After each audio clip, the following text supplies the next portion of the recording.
Drake dropped a new album and the internet's already melting down. Half the fans are calling it a masterpiece.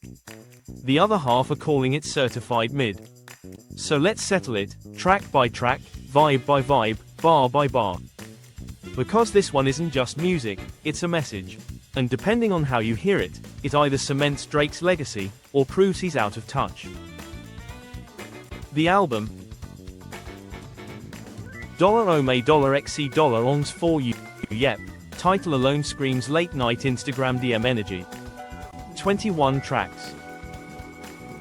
74 minutes. And a feature from the one man who knows how to make R&B actually sexy again, Party Next Door. From the intro, it's obvious. Drake's in his feelings, but he's also on defense. CN Tower kicks off slow and moody. Ambient production. Lil Wayne samples. Classic nighttime Drake, but it doesn't hit. It floats. But then comes Nokia, and suddenly, we're back. Atlanta bass. 90s nostalgia. A chorus that makes you want to ride around the city with the windows down at 2 a.m. People are already calling it the next Marvin's Room meets Way Too Sexy hybrid. And you know what? They're not wrong. But don't get too excited. Because the momentum dies fast. The next few tracks sound like recycled leftovers from Honestly, Nevermind. Soft, slow, and straight up forgettable. The problem? Drake is caught between trying to please the old fans, and trying to sound like 2025's idea of cool. But let's talk about the real highlight, Party Next Door. This isn't a feature. It's a rescue mission. Tracks like Die Trying and Call Me Crazy have that emotional weight we haven't felt since Take Care. Guitar licks. Gospel echoes. Pain in every note. And somehow, Party's voice makes Drake sound human again. For a minute, it feels like the duo is back in their prime. But the problem isn't the features. It's the filler. Too many slow burners that never catch fire. Too many intros where nothing happens. Too many verses that sound like someone reading Drake tweets. GQ called it exhausting to talk about. They're not wrong. But here's where things flip again. Midway through, Drake drops Gimme a Hug, a gospel rap fusion with actual punch. It's fast. It's emotional. It's urgent.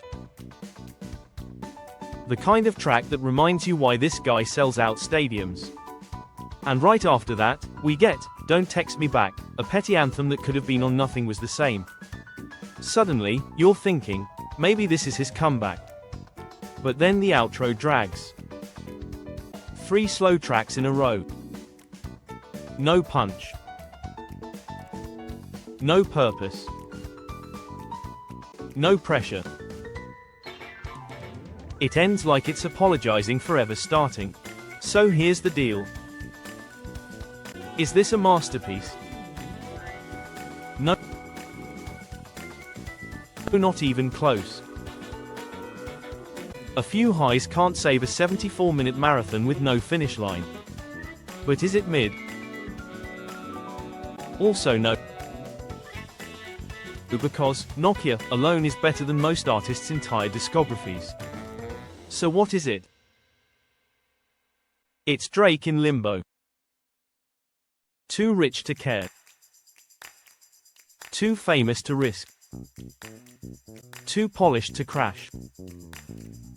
Too scared to reinvent. And it shows. You'll find 5 or 6 playlist-worthy tracks here. But as an album,